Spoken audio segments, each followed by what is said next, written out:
Je me dis, Seigneur, je ne désire que toi aujourd'hui. Je ne désire que toi aujourd'hui. Je ne désire que ta réalité aujourd'hui. Je ne désire que ta présence aujourd'hui. Je ne désire que toi. Je désire tes compassions. Je désire ton amour. Je désire ce qui te caractérise. Je désire donc ce qui te caractérise. Je désire toi. Je suis le sacrifice. Aujourd'hui, je m'offre encore à toi. Et alors que je m'offre à toi, je sais que tu peux imposer ta volonté. Tu peux imposer ta manière d'être. Tu peux imposer ce que tu es. Tu peux imposer qui tu es, ton attitude. Tu peux manifester ton courage. Tu peux manifester tes compassions. Tu peux manifester tes désirs. Tu peux manifester ta réalité. Tu peux manifester ta priorité. Tu peux manifester ta vérité. Tu peux manifester qui tu es. Seigneur, je désire encore toi. Je te désire encore toi. Je te désire encore toi. Je désire encore de ta réalité. Je désire encore de ton esprit. Je désire encore de tes compassions. Je désire encore de ta manière d'être. Je désire encore de ta révélation. Je désire encore de ta primauté. Je désire encore de ta priorité. Je désire encore de ta prééminence, de ta dépendance. Visite-moi aujourd'hui. Visite-moi aujourd'hui. Visite-moi aujourd'hui. Esprit, âme et corps. Visite-moi aujourd'hui. Visite-moi aujourd'hui. Que toi seul, Seigneur, tu établisses ta réalité. Que toi seul, tu établisses ta vérité.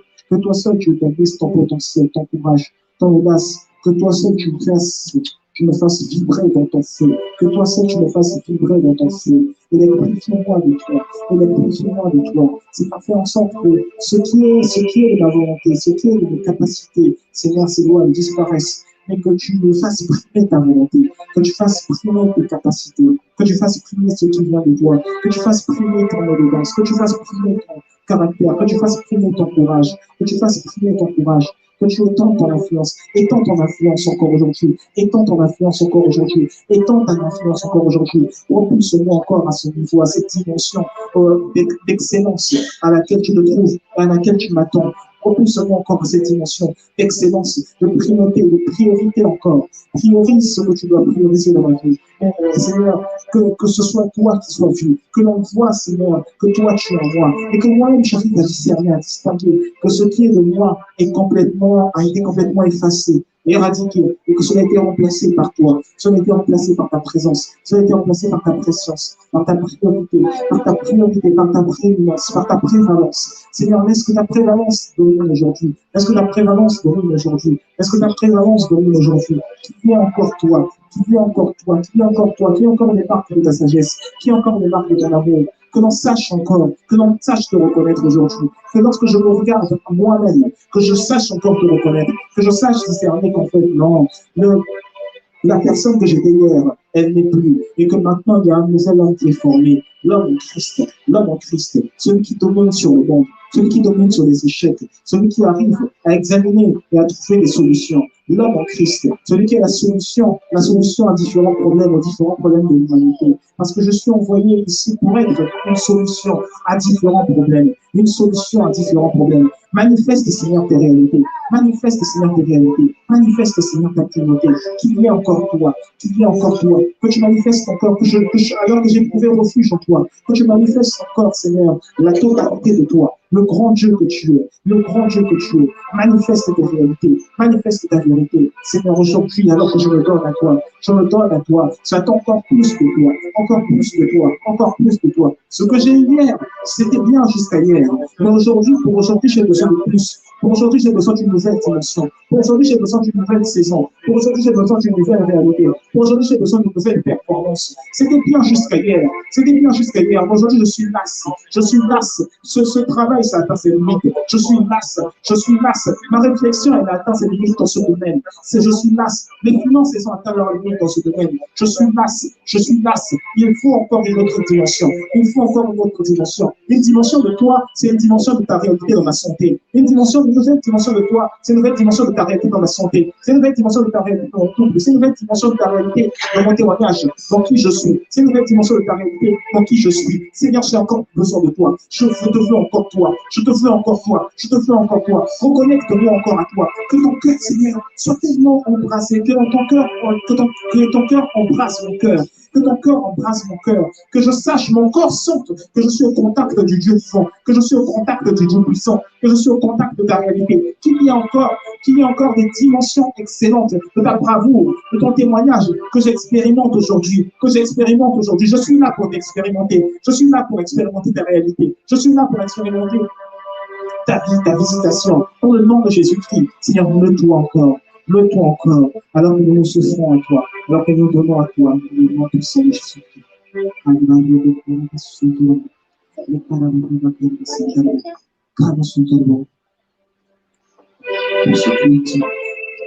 Pour ce qui va se passer, Seigneur, pour cette nouvelle dimension, pour ce nouvel élément.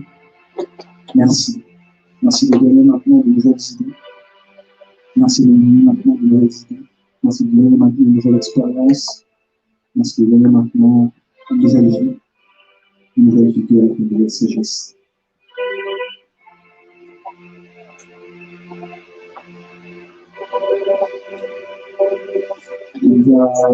Je vois un transfert de finances. C'est-à-dire qu'en fait, il y a un financement qui arrive. Et là, c'est pour une étudiante. On a dit une étudiante. C'est pour une étudiante. Pour une salle, donc je ne peux pas dire son nom. En tout cas, le Seigneur aussi, comme je le dire, avec ce transfert, d'abord c'est Sana qui est en train de se manifester, mais avec ce transfert, je suis en train de dire, pour cette même étudiante, il ne faut pas hésiter à aller voir, un peu se trouver devant une situation de l'école, et j'ai le nom de l'école, ce n'est pas le nom de l'école dont on avait parlé, je pense que c'est une école où le montant semble élevé, il ne faut pas hésiter à aller voir, il y a des systèmes, le système financier en place est fait de telle sorte qu'il y a des organismes de financement. Il existe des organismes de financement en commun que pour les études. Mais en même temps, je vois ce transfert de finances est actif et pratique.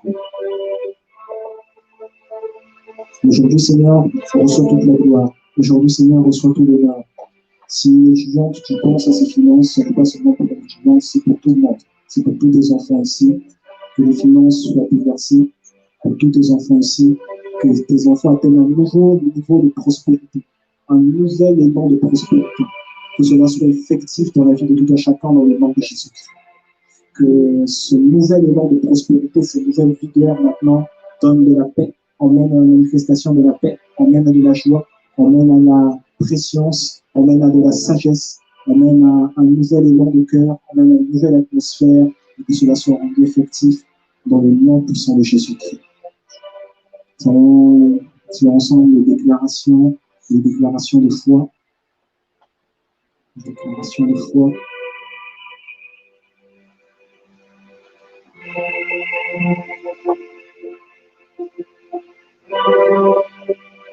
On va le dire ensemble comme un seul homme.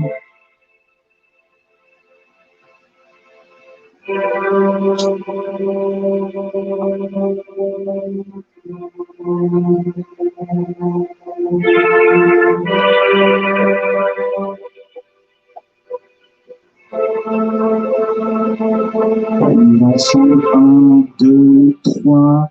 Je suis béni, je suis prospère, je suis racheté, je suis pardonné, je suis saint, je suis entier, je suis talentueux, je suis créatif, je suis confiant, je suis sécurisé, je suis discipliné, je suis concentré, je suis préparé, je suis qualifié, je suis motivé, je suis libre, je suis déterminé, je suis équipé, je suis habilité, je suis point, je suis accepté, je suis approuvé, je ne suis ni ordinaire, ni médiocre, je suis enfant du Très-Haut, je deviendrai ce pourquoi j'ai été créé au nom de Jésus. Amen, amen, amen. Célébrez Dieu, célébrez Dieu, célébrez Dieu. Bonjour à tous, bonjour à tous, bonjour à tous, bonjour à toutes. Bienvenue dans la maison du Seigneur. Bonjour, bienvenue dans la maison du Seigneur. Bienvenue dans la maison du Seigneur. Bienvenue à tous, bienvenue à toutes. Et gloire à Dieu pour cette merveilleuse journée. Gloire à Dieu pour cette merveilleuse journée. Et nous sommes notre deuxième dimanche du mois de juillet, deuxième dimanche, ce mois où le Seigneur fait toujours des choses merveilleuses, des choses magnifiques. On poursuit ce mois merveilleux et la thématique, le thème que nous avons abordé depuis dimanche dernier, c'est un thème que je vous avais dit se poursuivra ces deux premiers dimanches. Et ensuite, on reviendra certainement sur différents aspects avec différents exemples, parce qu'on a fait un long enseignement, on a un petit peu couru derrière le temps d'ailleurs, pour rendre explicite certains éléments. C'est 12 choses que je dois savoir sur mon corps, 12 choses que je dois connaître sur mon corps. Je tiens à bénir le nom du Seigneur pour cela, parce que j'ai entendu parler de différentes manifestations dans le corps. Et aujourd'hui, en même temps, on va continuer d'enseigner, en même temps, on va prier, on va mixer les deux. Ça va être au même instant, ça va se poursuivre. Et vraiment, gloire à Dieu pour ce que le Seigneur est en train de faire. Ce que le Seigneur est en train de faire.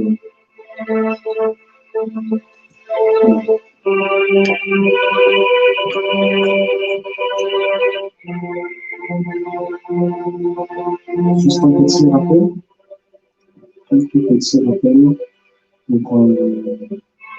Pour ceux qui ont pu en noter la semaine dernière, c'est une très bonne chose. On va rappeler sur les 12 éléments que nous avons pu avoir. Je vais rappeler les 6 dont nous avons parlé, au moins au niveau des titres. Je peux essayer juste un peu, un petit peu. Juste au niveau des titres. Les différentes choses que nous devons savoir donc, sur le corps. Les différentes choses que nous devons savoir sur le corps. Donc, comme je l'ai dit, la semaine dernière, on a abordé 12. Pardon, nous en avons abordé 6.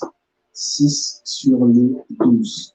6 sur les 12. Le tout premier élément dont on parlait concernant le corps, c'était que le corps a des pulsions, ou le corps est soumis à des pulsions. Et celui qui répond à toutes les pulsions du corps vit comme un animal. Celui qui répond à toutes les pulsions du corps vit comme un animal. Ici, dans notre église, alors je le vois souvent un petit peu ailleurs, je le dis différemment des choses que j'ai dites la semaine dernière, mais je le vois souvent ailleurs.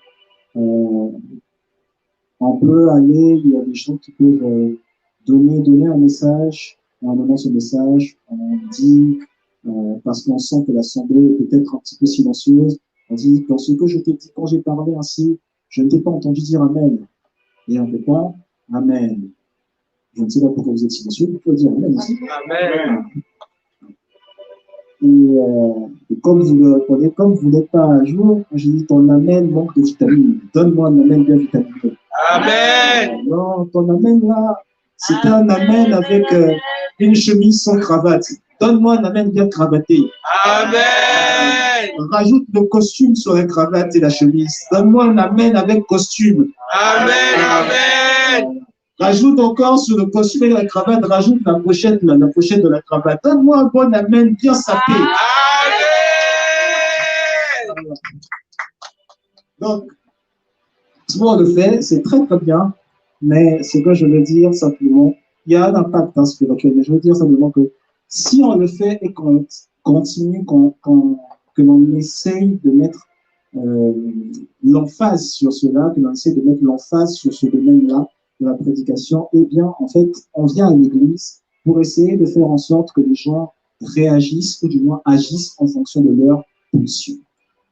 Donc, on pousse les gens à diriger, orienter leur corps selon les pulsions du corps. Et justement, ce que l'on veut faire, ce que l'on veut apprendre à différentes personnes à cette église, c'est que le corps ne doit pas agir en fonction des pulsions du corps. On ne doit pas traiter son corps en fonction des pulsions. On doit le traiter différemment. D'ailleurs, ça va être un des points d'aujourd'hui. On doit le traiter différemment. Le but de cet enseignement, c'est de travailler donc la pensée pour que la pensée que l'on ressent dans le corps soit assujettie à l'esprit, soit assujettie à l'esprit. C'est le but de cet enseignement. Le deuxième point dont nous avons parlé, c'était que le corps avait justement des désirs et que le désir du corps était opposé au désir de l'esprit. Les désirs du corps sont opposés aux désirs de l'esprit. Les désirs du corps sont opposés aux désirs de l'esprit. Ton corps peut te dire, j'ai envie de manger ou j'ai envie d'aller de me coucher simplement, alors que ton esprit te pousse à prier à cet instant. Mais ton corps te dit, j'ai envie de manger, j'ai envie de dormir, j'ai envie de faire quelque chose d'autre que cela. Mais ton esprit est en train de te dire, c'est le moment d'aller prier. Ton corps peut te dire, j'ai envie d'aller dans tel type de lieu où il y a une grande foule, mais ton esprit te dit non, c'est le moment d'être seul et de prier. Les désirs du corps sont opposés aux désirs de l'esprit. Et ce que nous devons faire, justement, c'est vivre, identifier, du moins, la première étape, c'est identifier les désirs de l'esprit pour vivre, justement, selon les désirs de l'esprit. Ils sont multiples, mais en passant du temps avec Dieu, en passant du temps à méditer la parole de Dieu, en passant du temps à essayer d'entendre Dieu, on peut détecter quels sont les désirs de l'esprit. Une personne qui prie énormément va détecter les désirs de l'esprit et cela est rendu palpable dans votre vie au moment où je parle dans le nom de Jésus-Christ. Il y a une troisième chose que nous avons dit au sujet du corps, c'est que le corps doit nous aider à faire grandir notre esprit. Le but du corps, si nous avons un corps, c'est pour nous aider, nous, à faire grandir notre esprit. Le corps doit nous aider à faire grandir notre esprit. Grâce au corps, nous voulons et nous allons semer dans l'esprit. Grâce au corps, nous voulons et nous allons semer dans l'esprit. Nous allons semer dans l'esprit pour que l'esprit transmette un état d'être sur notre âme, sur notre volonté, et que cette volonté de l'esprit se manifeste dans le corps. Nous avons pris les versets pour appuyer cela, mais le but c'était que le corps doit nous aider à faire grandir notre esprit. Et pourquoi le corps doit nous aider à faire grandir notre esprit? C'est parce que, en fait, le quatrième point, c'est que le corps permet légalement à l'esprit, donc l'esprit de Dieu, de se manifester sur la terre. Le corps permet à l'esprit de Dieu de se manifester sur la terre. Donc, ça, c'est pour dire d'une autre manière, c'est que le corps, c'est un portail spirituel. Le corps, c'est un portail spirituel. Il permet à l'esprit, donc l'esprit de Dieu de se manifester sur la terre. Mais de la même manière, si c'est un portail spirituel, c'est-à-dire qu'en fait, le corps est censé permettre même aux esprits démoniaques de se manifester sur la terre. L'esprit démoniaque ne peut pas se manifester sur la terre sans avoir un corps. Il faut un corps pour que humain, donc pour que les esprits démoniaques se manifestent sur la surface de la terre. Un corps vivant, si vous voulez dire, est nécessaire pour que les esprits démoniaques se manifestent sur la surface de la terre. Donc le corps étant un portail, nous voulons et nous allons faire en sorte de tout notre cœur que notre corps soit soumis à Dieu, soumis au Saint-Esprit. D'ailleurs, ça va être un des points qui va soit soumis à Dieu, soumis au Saint-Esprit, pour obéir et laisser Dieu se manifester sur la surface de la terre grâce à notre corps. Donc, ça implique évidemment ça implique de faire des efforts pour ne pas obéir au désir du corps, mais tout le temps chercher à avoir la vision de Dieu, comme dans le verset que nous avons pris de la semaine, où l'apôtre Paul disait qu'il avait connu bien des souffrances, mais qu'il portait dans son cœur le fardeau de toutes les églises. Ça doit être ton fardeau de te dire, Dieu doit se manifester sur la terre au travers de moi.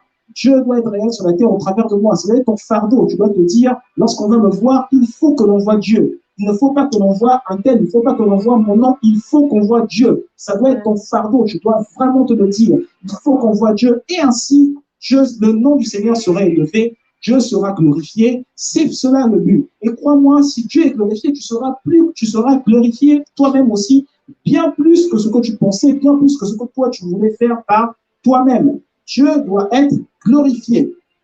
Donc Jésus doit être glorifié.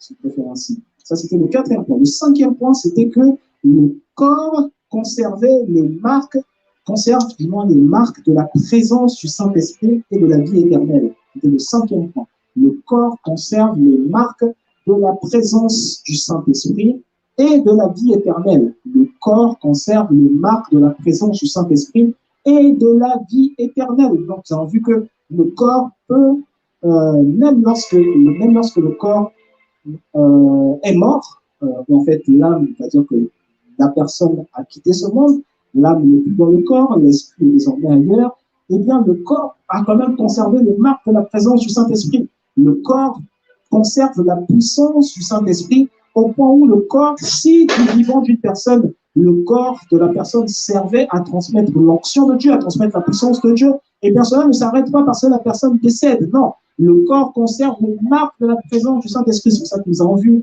avec, c'est ce que nous avons vu comme exemple avec le prophète Élisée, dans 2 Rois 13, 21. On a vu ça avec le prophète Élisée, on l'a vu avec Moïse, on a vu l'archange Michael qui s'est battu avec Satan. Alors ça s'est passé rapidement, ils se sont disputés. Le corps de Moïse, on l'a vu. Et pourquoi, on se disait même pourquoi d'ailleurs on se disputait le corps de Moïse, pourquoi c'était l'archange Michael qui était là? Parce qu'on a lu qu'en fait, personne dans l'Ancien Testament n'avait vu Dieu, et on a lu dans le Nouveau Testament que la loi a été donnée au travers des anges. Et pas, c'est pas Dieu qui a donné la loi. Ce sont des anges qui ont donné la loi, des anges de Dieu. Et Jésus a dit, personne n'a jamais vu Dieu, personne ne connaît le Père si ce n'est le Fils.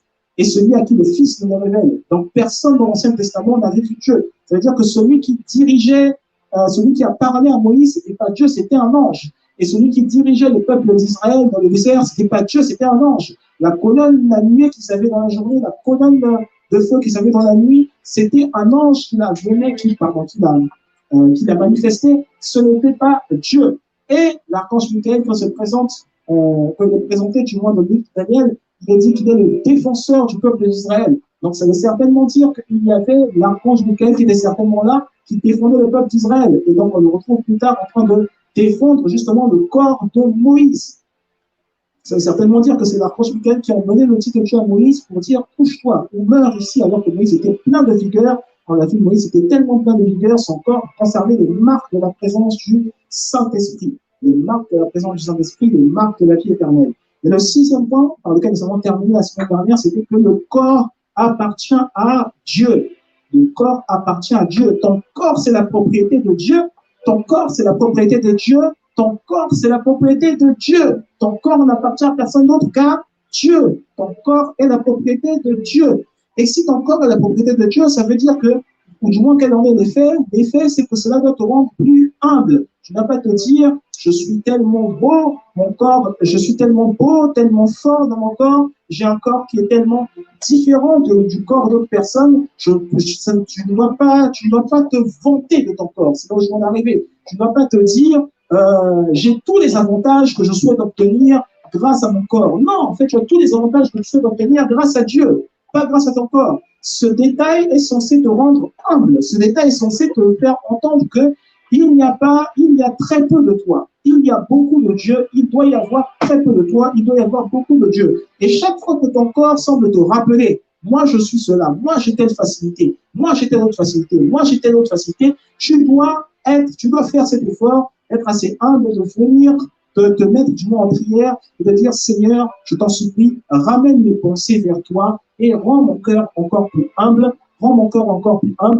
transmets en moi tes émotions, transmets en moi ta pensée, valorise en moi tes émotions, valorise en moi ta pensée, parce que mon cerveau ne doit pas émettre de telles ondes, mon cerveau ne doit pas émettre de telles pensées, mon cerveau doit émettre des ondes qui reflètent Dieu, des ondes qui valorisent Dieu, des ondes qui rendent honneur à Dieu et qui rendent gloire à Dieu à tout instant, parce que ton corps est censé appartenir à Dieu. Ton corps n'est pas censé appartenir t'appartenir à toi-même. Ton corps est censé appartenir à Dieu. Appartenir à Dieu.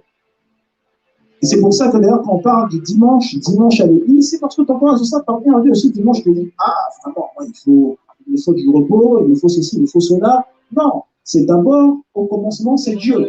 Au commencement, ce n'était pas toi, ce n'était pas ta volonté. Au commencement, c'est Dieu. Et ton corps, donc, appartient à Dieu. Tu peux avoir toutes les raisons justifiable de parler de ton corps en te valorisant toi, mais c'est d'abord Dieu. Que tes raisons soient correctes ou pas, c'est d'abord Dieu. C'est Dieu qui définit ce qui est correct ou pas. Si tu t'es habillé, si tu as porté comme je pensais le voir là sur moi, si tu as porté quelque chose, une chemise sur laquelle il y a du rouge, sur laquelle il y a du blanc, sur laquelle il y a ceci, sur laquelle il y a cela, si Dieu dit aujourd'hui le prophète privé a porté une chemise totalement noire, c'est Dieu qui a raison. C'est pas moi, c'est pas ce que vous voyez, c'est Dieu qui a raison. C'est Dieu qui définit la vérité.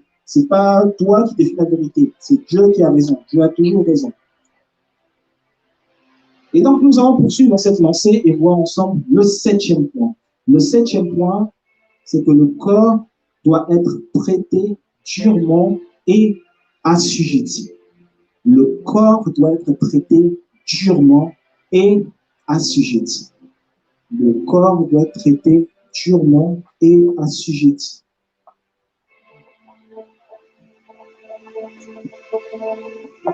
Le corps doit être traité durement et assujetti.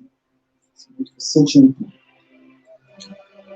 Nous sommes en train de voir les six autres choses que nous devons connaître au sujet de notre corps. Le corps doit être traité durement et assujetti. 1 Corinthiens chapitre 9, verset 27. 1 Corinthiens chapitre 9, verset 27.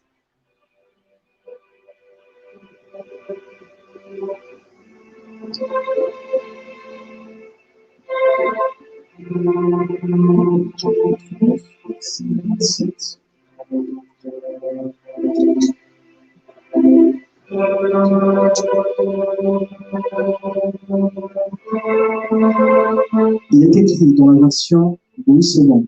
L'apôtre Paul s'exprime et dit « Mais je traite durement mon corps et je le tiens assujetti, de peur d'être moi-même rejeté après avoir prêché aux autres. » De peur d'être moi-même rejeté après avoir prêché aux autres. Alors, ceci est un enseignement. Donc, même si je prends le temps de revenir sur des points et tout cela, chacun doit prendre des notes.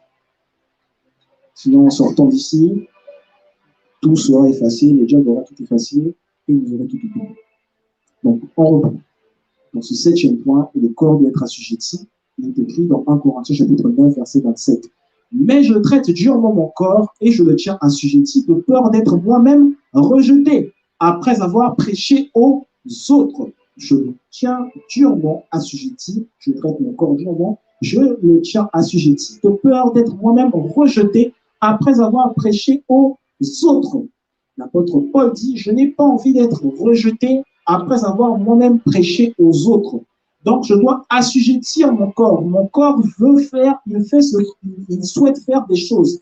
Il souhaite aller dans un élan précis. Moi, je ne dois pas suivre cet élan dans lequel mon corps va, mais je me tiens assujetti parce que je ne veux pas être rejeté par Dieu. Je ne veux pas être rejeté alors que j'ai gagné différentes personnes. Je ne veux pas être rejeté après avoir moi-même prêché aux autres. Je prêche aux autres, je fais un travail, et au final, quand je suis moi-même chez moi, j'ai du mal à assujettir mon corps, j'ai du mal à rester fixe, concentré sur l'objectif. Si on parle du Christ comme étant objectif, j'ai du mal à rechercher, à me rendre compte que si j'ai été trouvé par Dieu, c'est pour poursuivre avec Dieu. Maintenant, il faut que je fasse le nécessaire pour que mon corps soit assujetti, pour que mon corps soit assujetti.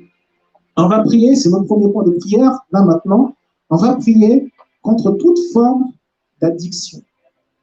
Toute forme d'addiction qui a pu être créée, qui a pu être engendrée dans notre corps, suite à des choses que l'on a vues, suite à peut-être même des conseils, des recommandations, des mauvais conseils d'amis, des addictions, addiction sur des écrans, addiction à des paroles, addiction, parce qu'il y a des choses, des fois, il y a des gens qui aiment entendre certaines paroles, que les gens trouvent mielleuses. Si elles n'entendent pas ce type de paroles, elles se sentent pas bien, elles se sentent mal à l'aise. Addiction, c'est-à-dire que si le corps ne fait pas cette chose-là, non, j'ai l'impression qu'en fait, Dieu n'existe pas. Il faut forcément que mon corps entende cette chose, pose cet acte. Il peut y avoir des addictions à la drogue, il peut y avoir des addictions à l'alcool, il peut y avoir des addictions sur les réseaux sociaux. Les réseaux sociaux sont addictifs. Il peut y avoir des addictions, je l'ai dit encore, sur les écrans, donc je parle de la télé. Il peut y avoir des addictions quand on fait d'être même au téléphone, en train de parler avec quelqu'un. Il peut y avoir des addictions qui te poussent à entendre parler de sujets autres que ceux qui sont importants pour ta vie, autres que ceux vers lesquels Dieu te destine. Il peut y avoir des addictions. Tout ce qui est addictif, c'est tout ce sur quoi tu passes du temps, alors qu'à cet instant T, Dieu voulait que tu passes du temps à faire autre chose. Il y a peut-être des moments où Dieu veut que tu passes également du temps avec ta famille. Mais peut-être qu'à ce moment-là, toi, tu te dis, non, non, non, ça, en fait, c'est le moment de travailler. Il y a peut-être des moments où Dieu veut que tu passes du temps avec ton frère, ta sœur. Je parle de frères, de sœurs de la même famille. Et toi, tu te dis à ce moment, non, non, non, moi, je dois être en train de lire un livre. Des fois, c'est un livre, peut-être pas, peut-être que c'est un livre spirituel. Tu trouves peut-être ça spirituel et tu te dis, ben, c'est l'activité la plus propre que tu dois faire à ce moment. Alors que non, l'activité, la meilleure activité que tu dois faire à l'instant présent, c'est l'activité vers laquelle Dieu te destine. Dieu t'a tourné certainement dans une discussion avec ta famille et toi, tu te dis, non, il faut que j'apprenne. Il faut que j'apprenne. Alors que dans la discussion avec ta famille, certainement que Dieu allait t'apprendre des choses. Certainement que Dieu allait t'apprendre des choses. Les personnes qui ont inventé différentes choses, différents sujets, les philosophes de l'ancien temps, qui passaient peut-être effectivement leur temps, leur occupation, c'est ce qu'on entend dire, on n'était pas là. On disait qu'ils passaient leur occupation à la lecture et qu'ils découvraient des choses, Socrate, Platon et tout cela. Mais qui sait si effectivement il n'avait pas simplement une idée, une illumination au moment où ils étaient en train d'échanger avec quelqu'un qu'ils aimaient sur des sujets qui n'avaient absolument rien à voir avec les choses qu'ils étaient en train de lire. La meilleure occupation, c'est celle que Dieu te donne à l'instant T. Ce n'est pas forcément la chose pour laquelle tu te dis je dois être là pour progresser. Je ne suis pas en train de dire que tu ne dois pas t'impliquer pour progresser dans ce domaine, non. Mais je dis, si ce domaine-là dépasse le temps que Dieu t'a accordé dans la journée, ça devient addictif.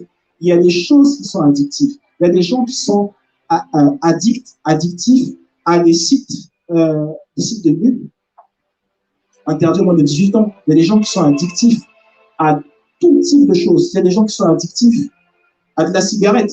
Il y a des gens qui sont addictifs à des conversations. Même justement là, on rentre encore dans un cas des conversations familiales. Il y a des gens qui sont addictifs à cela. Il y a des gens qui sont addictifs à des sujets précis. Quand tu entends scandale de pasteur, scandale de ça, là tu es addictif. Là tu veux entendre. Il y a des gens qui sont addictifs à ces choses. Et sur ces choses-là, le corps doit être traité durement, il doit être assujetti.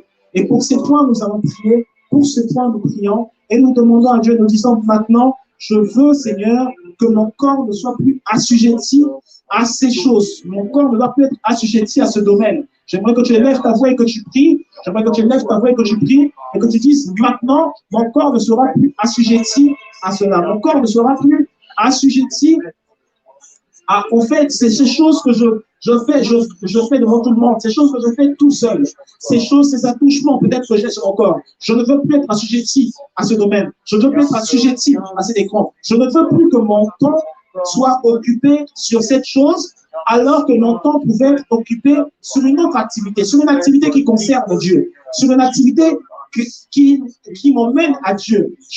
Mon corps doit être assujetti. Maintenant, je me sépare de toutes ces envies. Maintenant, je me sépare de toutes ces envies. Maintenant, je me sépare de tous ces domaines où je passais du temps alors que je pouvais passer du temps avec toi.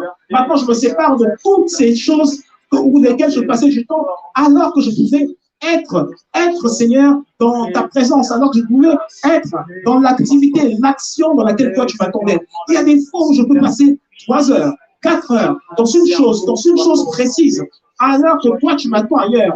Peut-être que tu m'attends même en train de me promener, peut-être même que tu m'attends en train de marcher, mais au lieu de marcher, au lieu de me promener, je suis peut-être en train de vouloir aider la terre entière. Non, non, je veux être addictif à cela. Je veux, Seigneur, pouvoir réussir à occuper, à combler le don que tu me donnes en manifestant l'amour vers la personne peut-être que je mise dans ma vie, en manifestant cet amour vers mon épouse, en manifestant cet amour vers mon époux, en manifestant cet amour dans la famille. Il y a des gens qui doivent effectivement passer du temps avec les parents, mais il y en a peut-être d'autres qui doivent passer encore plus de temps avec leur bien-aimé, plus de temps avec la personne avec qui ils se sont mariés. Mais tu passes peut-être plus de temps, non pas avec la personne avec qui tu t'es marié, peut-être plus avec tes voisins, peut-être plus avec d'autres personnes qui sont proches, qui sont loin.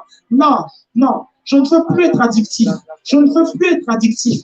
Je ne veux plus être addictif. Ni addictif aux écrans, ni addictif au mauvais caractère, ni addictif à la mauvaise santé. Non, je ne veux plus être addictif. Il y a des gens qui sont addictifs aux comprimés, aux médicaments. Il y a des choses, dès qu'il y a quelque chose qui se passe, comprimés, médicaments. Non, je ne veux plus être addictif à cela. Non, je ne veux plus être addictif à cela. Non, je ne veux plus être addictif à cela. Je sais que par ta présence, je sais que tu peux manifester une autorité pleine. Une pleine autorité, de sorte que mon cœur peut être rempli du plein évangile et mon corps peut vivre la manifestation de ton plein évangile. Seigneur, manifeste ton autorité, manifeste ton audace. Je me libère des addictions, je me libère des drogues, je me libère de ce qui concerne même l'alcool. Qui avait dit qu'au moment où je recevais quelqu'un, juste avant la réception de la personne, je devais forcément lui faire boire de l'alcool? Qui avait dit cela? Non, le corps doit être assujetti. Le corps doit être assujetti. Le corps doit être assujetti. C'est le moment de dire, mon corps est assujetti. C'est le moment de dire, mon corps est assujetti. C'est le moment de dire, mon corps est assujetti. Mon corps est assujetti. Mon corps est assujetti. Au nom de Jésus-Christ.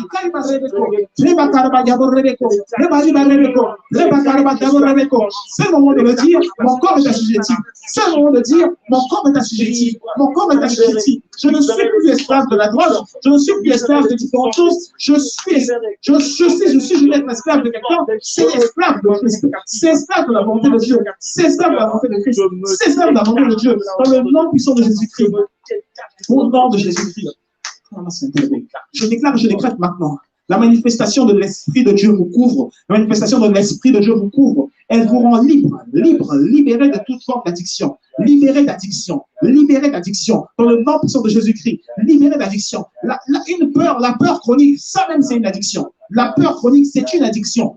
Libéré de la peur chronique. Libéré de la peur chronique. Libéré des hésitations. Libéré des hésitations. Il peut y avoir des réflexions qui sont tellement longues. Des réflexions qui sont tellement longues quand on nous fait d'agir dans une situation que finalement ça te paralyse. Et comme ça te paralyse, tu n'arrives même pas à faire ce que toi tu voulais faire. Tu te dis peut-être que là, ce cours, je pouvais le lire, ce cours, je pouvais le faire, mais la peur a tellement été intensifiée que j'ai du mal à lire ce cours, que j'ai du mal à parler autrui, que j'ai du mal à articuler. Maintenant, je décrète, cela prend fin au nom de Jésus-Christ. Cela prend fin au nom de Jésus. Cela prend fin au nom de Jésus. Les addictions, la peur, le stress, cela prend fin au nom de Jésus-Christ. Cela prend fin au nom de Jésus-Christ. Les hésitations en soi-même, cela prend fin au nom de Jésus-Christ. Cela prend fin au nom de Jésus-Christ.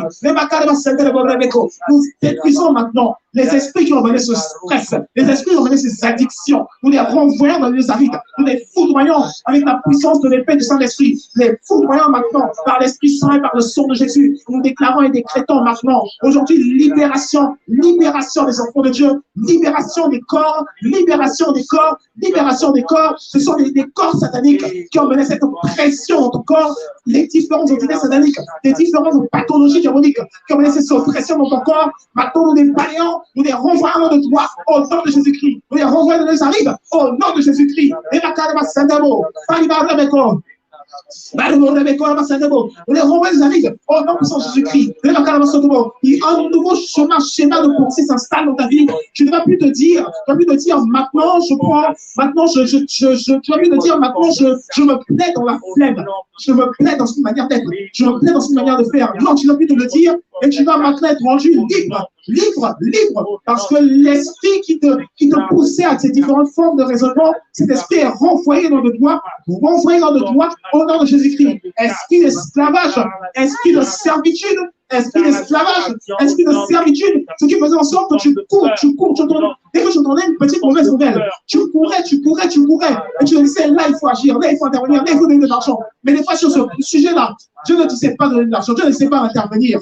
Maintenant, aujourd'hui, je décrète, par le discernement du Saint-Esprit, tu vas savoir maintenant distinguer les puissances des ténèbres qui voulaient t'assujettir en passant par des hommes, en passant par des mauvaises nouvelles, qui voulaient t'assujettir et qui voulaient faire en sorte que ton corps réagisse à leurs nouvelles, à leurs mauvaises nouvelles, qui introduisaient à chaque fois des mauvaises nouvelles pour que toi, tu suives ces puissances des ténèbres, que là, tu réagisses à ces puissances des ténèbres, au lieu de réagir à l'inspiration divine, au lieu de réagir à la puissance de Dieu. Je décrète maintenant, le discernement t'est donné, et tu es protégé de toute puissance maléfique, tu es protégé de toute puissance diabolique, au nom de Jésus-Christ. Dans le nom de Jésus-Christ, nous allons ainsi prier. Amen. 8e point.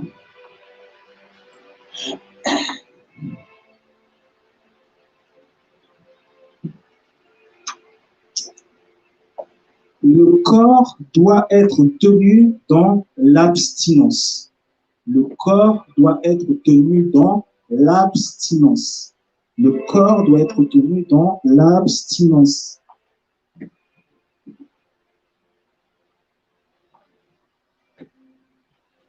Le corps doit être tenu dans l'abstinence. 1 Corinthiens chapitre 9, verset 25. 1 Corinthiens chapitre 9, verset 25. 1 Corinthiens chapitre 9, verset 25. 1 Corinthiens chapitre 9, verset 25.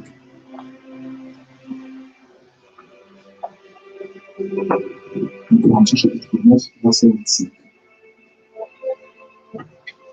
Dans le travers, on a lu le verset 25, maintenant on se met au verset 25, il est dit, par l'apôtre Paul, dans la version du second, tous ceux qui combattent s'imposent toute espèce d'abstinence, et ils le font pour obtenir une couronne corruptible. Mais nous, faisons-le pour une couronne incorruptible. Mais nous, faisons-le pour une couronne incorruptible. L'apôtre Paul est en train de dire, les personnes qui combattent, eux, ils se soumettent à des abstinences. Ils ont un régime particulier pour être fortifiés dans leur corps, pour qu'il y ait de l'énergie qui circule, pour que leurs pensées soient stables. Ils ont différentes formes d'abstinence. Mais dans notre cas, faisons les mêmes abstinences ou des abstinences similaires, abstenons notre corps de manger, abstenons-nous du moins dans notre corps de manger différentes choses, de faire différentes choses, de nous concentrer sur différentes choses. Retenons-nous de le faire pour une couronne incorruptible. Faisons-le pour le Christ. Faisons-le pour le Christ. Faisons-le pour la vie éternelle. Faisons-le pour la vie éternelle. Ce qui commence ici et qui se propage après la mort, après le départ de la terre. Faisons-le pour la vie éternelle. Faisons-le pour vivre bien dans notre corps. Faisons-le pour vivre notre chrétienté. Faisons-le pour avoir un mode de vie, un mode de chrétienté activé et qui ne s'éteint jamais. L'abstinence est imposée au corps. Pourquoi? Parce que cela permet de positionner le corps non plus en tant que demandeur, mais en tant que donneur. Non plus en tant que demandeur, mais en tant que donneur. L'abstinence est imposée au corps humain pour positionner le corps non plus en tant que demandeur, mais en tant que donneur. Dieu a besoin de donneurs. Dieu veut des donneurs. Dieu veut des donneurs. Romains chapitre 12, Dieu veut des donneurs. Ça nous emmène au point juste après. Et on va au point juste après, le point 9. C'est le point 9. Romains chapitre 12, verset 2. Le point 9, Romains chapitre 12, verset 2. Le point 9, Romains chapitre 12, verset 2. Romains chapitre 12, verset 2. Lisons à partir du verset 1, Lisons à partir du verset 1. Et verset 1 sur le point 13. Romains 12, verset 1. Il est écrit, donc c'est pour le point 9, pour introduire le point 9, il est écrit, je vous exhorte donc, frères, par les compassions de Dieu. Vous voyez qu'on lit souvent, extrêmement souvent ce verset. Je vais vous dire pourquoi on lit extrêmement souvent ce verset. Je vous exhorte donc, frères, par les compassions de Dieu, même pas par la compassion, mais par les compassions de Dieu. Réunissons toutes les compassions de Dieu, toutes les raisons pour lesquelles Dieu peut être compatissant là, toutes les raisons pour lesquelles Dieu a besoin de compassion. Réunissons-les et disons, par toutes ces compassions, franchement, je vous exhorte à offrir vos corps comme un sacrifice vivant, saint, agréable à Dieu, ce qui sera de votre part un culte raisonnable. Dieu a besoin de donneurs. Et pourquoi Dieu a besoin de donneurs, on a dit au point 8, c'est parce que quand Dieu voit ton corps, Dieu voit ce don du corps sacrificiel. Lorsque Dieu voit ton corps, c'est le point 9, Dieu voit le don du corps sacrificiel. Lorsque Dieu voit ton corps, Dieu voit le don du corps sacrificiel. Il voit le don du corps sacrificiel. Et ici, il est dit que le corps, c'est un sacrifice vivant. Donc, on te dit, tu as l'impression, je te dis, c'est une offrande sacrificielle. C'est une offrande sacrificielle simple, agréable à Dieu, mais c'est plus que ça. C'est un culte raisonnable. Tu vois tout ce qu'on fait pendant le culte. Il y a des chantres qui sont en train de chanter. On chante, on prie, on lit la Bible, on exhorte, on prêche, on enseigne. Tout ce qui est fait pendant le culte. On donne des offrandes, on danse, on réunit, on appelle le nouveau, on fait ceci, on fait cela. On dit qu'au moment où tu es en train de donner ton corps comme un sacrifice vivant, tu es en train de faire tout ça. Tout ce qu'on est en train de faire le dimanche, tout ce qui est fait le dimanche, tout cela, c'est fait lorsque tu donnes ton corps en sacrifice. À partir du moment où tu fais don de ton corps, à partir de ce moment, tu es en train de faire tout ce qui est fait le dimanche. Sais-tu qu'il y a des combats spirituels même qui se gagnent à partir du moment où tu as seulement donné ton corps en sacrifice? Il y a des combats spirituels qui se gagnent à partir du moment où tu as simplement donné ton corps en sacrifice. Prier, oui, c'est bon, c'est ce qu'on fait. Dans notre église, c'est de prier ensemble. C'est ce qu'on fait. Mais à partir du moment où tu donnes ton corps en sacrifice, tu as une toute autre dimension. Tu as une toute autre dimension. C'est pas juste un niveau différent, c'est une dimension différente. Tu vas passer de 1 à 2, tu vas passer de 1 à 10, tu vas passer de 10 à 100.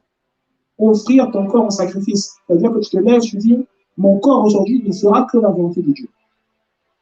Je n'emmènerai pas mes bras nulle part ailleurs que dans la volonté de Dieu. Mes mains ne toucheront que ce que Dieu veut que je touche. Mes oreilles n'entendront que ce que Dieu veut que j'entende. Mes pieds ne marcheront qu'aux endroits où Dieu veut que je marche. Mon cou, là, il ne se tournera, tu vois, ma tête, elle ne se tournera qu'aux endroits où Dieu veut que ma tête se tourne. C'est cela un culte raisonnable. Je n'entendrai que ce que Dieu veut que j'entende.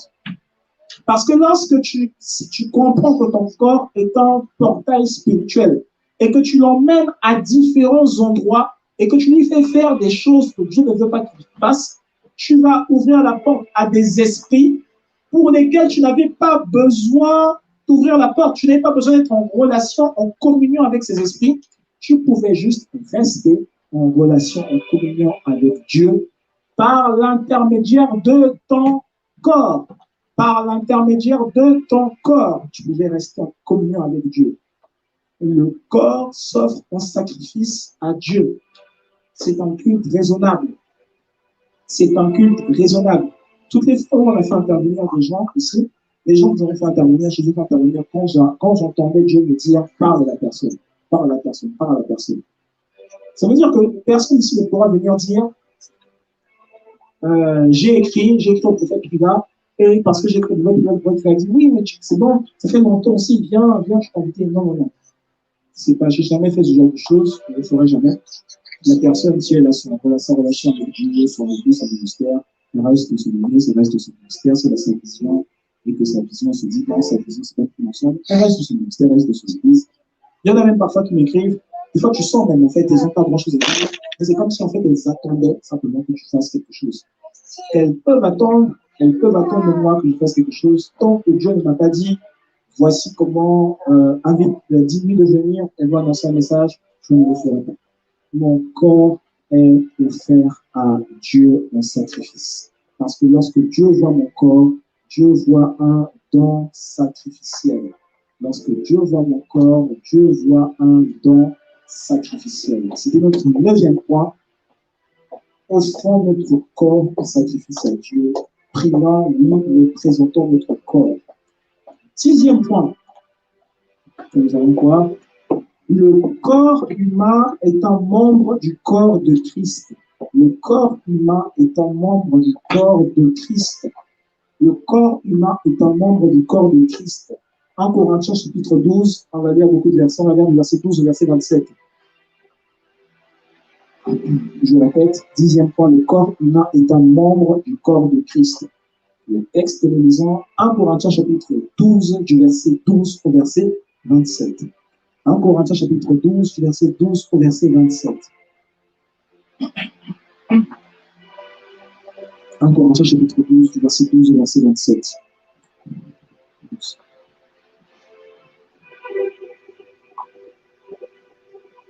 Corinthiens chapitre 12, verset 12 et verset 27.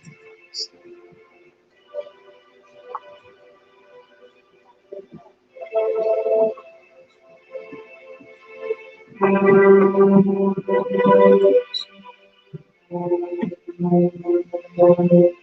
pendant que nous lisons ce verset, le Seigneur me dit, le Saint-Esprit me dit qu'il est en train de guérir chez une maman, c'est une femme qui était atteinte de fièvre.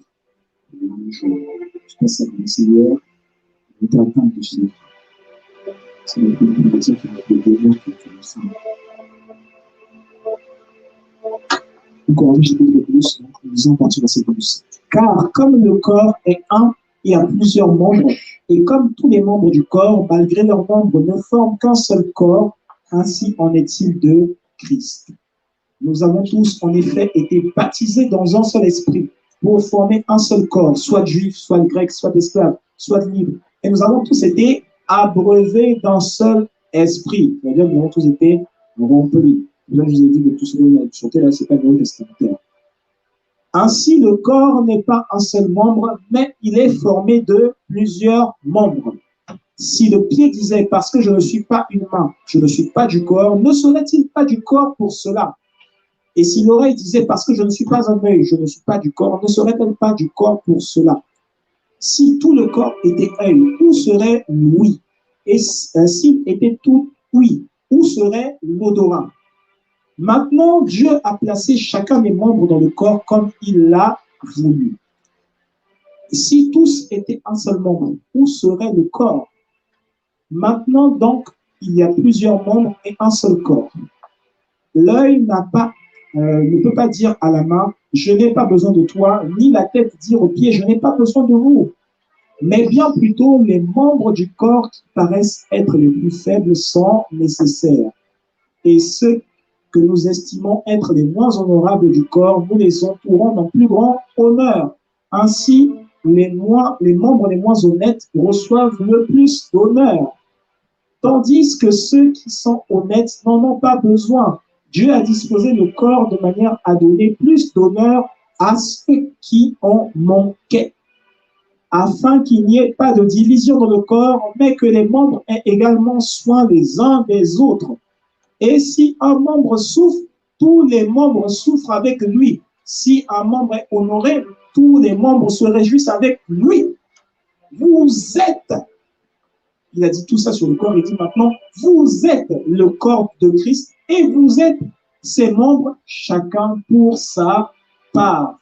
Vous êtes le corps de Christ et vous êtes ses membres, chacun pour sa part. Dans le nom de Jésus, vous êtes le corps de Christ. Il faut dire ici, à partir du moment où on s'adresse au corps, on écrit le fonctionnement du corps, il dit vous, en parlant du corps, vous, ne parle pas de l'esprit, vous êtes le corps de Christ.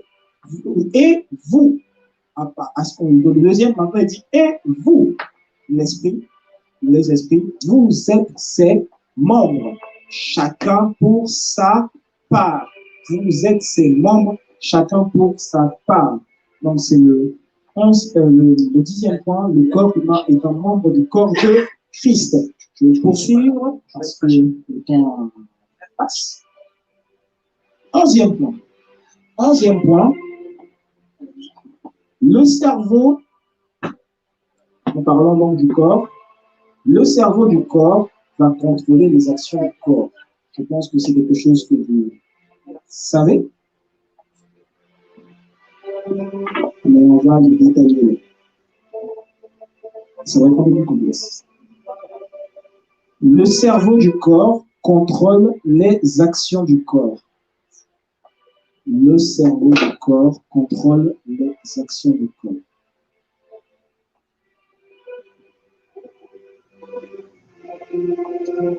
Éphésiens chapitre 5, du verset 15 au verset 16. Éphésiens chapitre 5, du verset 15 au verset 16. Éphésiens chapitre 5, du verset 15 au verset 16. Éphésiens chapitre 5, du verset 15 au verset 16. Éphésiens chapitre 5, du verset 15 au verset 16. Il est écrit, dans la version du second, prenez donc garde à marcher soigneusement, non pas comme étant dépourvu de sagesse, mais comme étant sage. Verset 16. Saisissons l'occasion parce que les jours sont mauvais. Saisissons l'occasion parce que les jours sont mauvais. Il dit donc de prendre garde, de se conduire avec circonspection. Donc, on parle de réfléchir, je résume simplement, non pas comme des insensés, mais comme des sages. Non pas comme des insensés, mais comme des sages. Un insensé, dans la Bible, c'est un fou. Un insensé, c'est un fou. Et ce qu'il veut dire, s'il se conduit comme des sages, c'est qu'un sage, c'est une personne qui réfléchit. Il dit, prenez garde à ne pas vous conduire comme des insensés, mais comme des sages. Réfléchissez.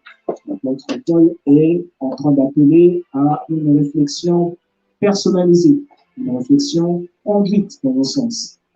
Une réflexion personnalisée, conduite dans un sens, il dit de prendre garde.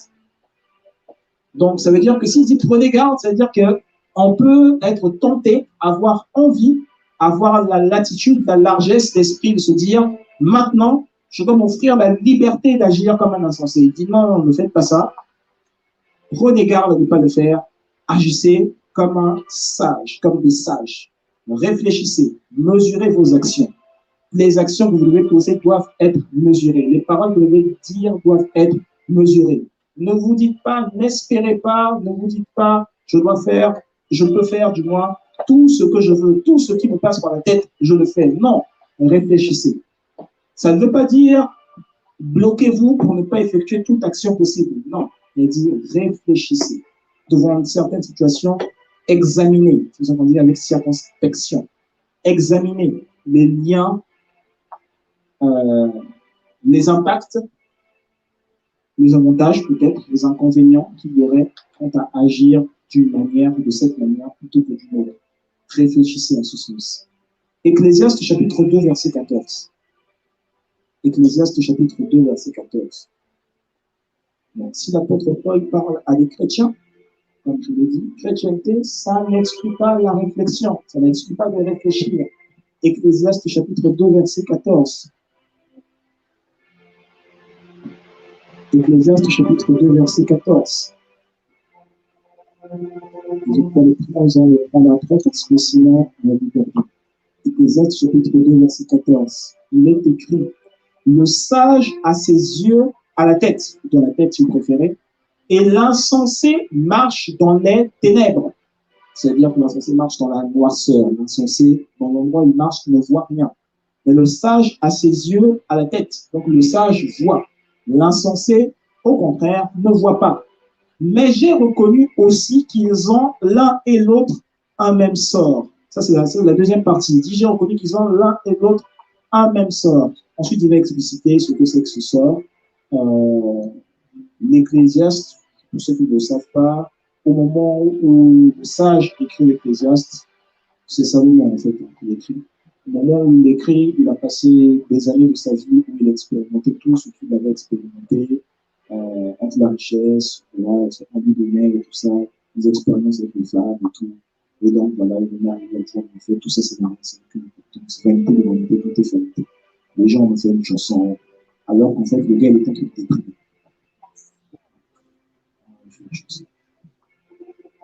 Ce que je veux qu'on retienne, en tout cas, c'est juste la partie A, donc la première partie du verset.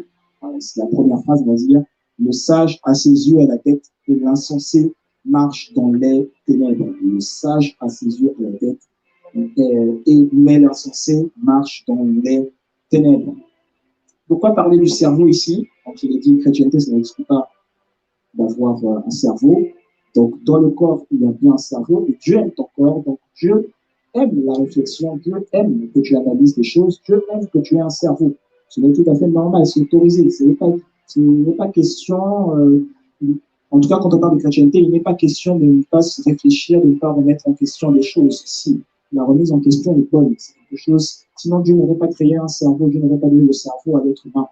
Le cerveau est là pour que justement tu remettes en question différentes choses. Tu te remettes en question toi-même, tu analyses des événements par toi-même, tu fais assez classique, tu blaies, tu te dis, voilà, dans cette circonstance, il est mieux d'agir comme cela. Pour résoudre ce problème, pour résoudre ce conflit, cette situation difficile, il est mieux d'agir comme cela. Toute la vie, j'ai l'habitude de dire, toute la vie est un projet. Toute la vie est un projet. Donc, il est important d'analyser tout ce qui concerne ta vie. Tu te lèves, tu sors de ton lit, sortir de ton lit, aller faire ta toilette, c'est un projet. Donc, sortir de ta douche, si tu sors ainsi ta douche, du moins, choisir tes vêtements, les vêtements que tu as portés, c'est un projet. Traverser la pièce, peut-être, de ton appartement, peut-être en faisant très peu de bruit pour éviter de réveiller ceux qui sont autour, les autres personnes qui habitent dans la maison ou les voisins, c'est un projet. Sortir de chez toi, aller au supermarché, c'est un projet. Il faut analyser le projet, il faut déterminer qu'est-ce que tu dois faire, comment tu vas le faire, quels sont les tenants et les aboutissants, quelles sont les parties prenantes, qui va t'aider à arriver, qui va t'aider à atteindre le projet, qu'est-ce qui va se passer. Il faut analyser toutes les phases. Il faut vers l'avant-projet, il faut planifier, il faut aller à la phase d'exécution, il faut aller au contrôle, il faut aller à la réalisation, il faut aller à tout ça. Après, à la fin, il faut clôturer le projet, faire une séance de clôture de projet. Évidemment, je vais le kick-off, tout ça, je pense que tu as compris ce que je suis en train de dire. Ici, ce que je veux que l'on retienne, c'est que le corps, évidemment, il y a un cerveau, ce que je dis. Le cerveau va recevoir, ou du moins va orienter vers des pensées. En ce qui concerne le corps, et en ce qui concerne la pensée qui arrive dans le cerveau, la pensée qui arrive dans le cerveau, elle peut venir effectivement des pulsions que tu as ressenties dans ton corps, mais elle peut également venir de la volonté de ton âme. J'ai déjà pris cet exemple une fois où tu rentres chez toi, tu te dis au moment où tu rentres chez toi, tu sens dans ton cœur qu'il faut que tu pries. Toi, tu l'interprètes comme ça, tu dis il faut que je prie. En fait, c'est ton esprit qui est en train de te pousser à prier. Ton esprit t'envoie un message qui est en train de te pousser à prier. Mais toi, tu regardes l'heure, tu dis ah, c'est l'heure de ma série télé. J'ai envie de suivre la série télé. Ce qu'il y a là, cette pensée-là de l'heure, c'est la série télé, ça, c'est la pensée de ton âme. Ton âme te dit ah, il faut que j'aille suivre ma série télé. Mais alors que tu ne marches pas sur ta série télé, tu sens ton corps, il est un peu fatigué. Il est un petit peu. Tu te dis, ah, mais pourquoi tu es tellement fatigué? Pourquoi tu ressens autant de fatigue? Mais tu es en train de lutter dans ton corps, tu dis, ma série télé, ma série télé. Ton corps t'envoie un autre message. Ou du moins, ton cerveau t'envoie un autre message. Donc, en fait, dans cet exemple, on peut distinguer que le cerveau envoie un message qui oriente vers une pensée, mais cette pensée-là que tu as dans ton cerveau, elle peut venir des pulsions du corps, mais elle peut également venir de la pensée de l'âme. Elle peut également venir encore de la pensée qu'il y a dans l'intuition. Pour ceux qui font notre formation par Lyon, nous avons séparé l'esprit en 3 parties. Nous avons parlé de l'intuition. L'intuition, c'est la partie de l'esprit par laquelle Dieu parle, la partie de l'esprit que l'on développe et que l'on sait, du moins par laquelle on reçoit le message de Dieu, l'intuition. Donc, ce que tu intériorises, ou du moins le message, la pensée qui vient dans ton esprit, elle peut venir des pulsions du corps, elle peut venir de la pensée de l'âme, elle peut venir de la pensée de l'intuition. Mais tes pulsions, les pulsions voilà, qui affectent potentiellement, qui peuvent affecter ton cerveau, ces pulsions dans ton corps, elles peuvent provoquer des émotions également. Elles peuvent provoquer des émotions. Tu peux avoir dans ton corps quelques émotions. Tu te sens tellement fatigué, tu es en train de pousser ton corps, voilà, pour aller suivre ta série. Mais alors que tu es en train de pousser ton corps, pour pousser à suivre ta série, tu sens qu'il y a des picotements dans ton corps. Ton corps va dire là, là, là, là, là. Si on ne dort pas, c'est mort. Il y a des picotements dans ton corps. Et alors que tu sens ces picotements dans ton corps, tu te dis ah, moi je suis ma série. Là, c'est émotion de l'âme. Il y a d'autres émotions qui arrivent. Les émotions de l'âme, elles viennent et tu dis non, non, non, non, là c'est le moment. Je ne peux pas faire autre chose. Je dois suivre ma série. et ton esprit est en train de te parler, ton esprit peut te dire, prie une minute, et si tu veux après, tu pourras peut-être aller dormir. Là, dans cette voix sage là qui est en train de te parler, c'est la voix de la conscience. Il y a aussi des émotions de la conscience qui se manifestent en même temps, alors que ton corps est en train de ressentir toutes ces choses. Donc, si je suis en train de dire cela, et je le dis maintenant en utilisant d'autres mots, il y a la volonté de ton corps, il y a la volonté de l'âme, et il y a la volonté de l'esprit ou de la conscience. La conscience, c'est une partie de l'esprit. Et tous ces messages-là arrivent à un certain moment dans ton cerveau. Tous ces messages-là arrivent à ton cerveau. Et finalement, à un moment, toi, tu décides, du moins dans ton cerveau, tu orientes des actions dans ton cerveau, et ce sont les actions du corps. Le cerveau contrôle les actions du corps. C'était notre 11e point. On va terminer avec le 12e point pour prier. J'ai supprimé les autres points de prière parce que sinon on allait aller bien au-delà, je me suis rendu compte. Nous allons aller au 12e point, 12e dernier point que je veux que l'on retienne de cet enseignement et on reviendra plus tard pour expliciter encore d'autres éléments là-dessus. 12e point, après que vous arriviez à le comprendre, c'est que l'œil du corps est la lampe du corps. L'œil du corps est la lampe du corps. L'œil du corps est la lampe du corps. Matthieu chapitre 6, versets 22 à 23. Matthieu chapitre 6, versets 22 à 23. Matthieu chapitre 6, versets 22 à 23. L'œil du corps est la lampe du corps. L'œil du corps est la lampe du corps. Matthieu chapitre 6, versets 22 à 23. L'œil du corps est la lampe du corps. L'œil du corps est la lampe du corps. Matthieu chapitre 6, versets 22 à 23.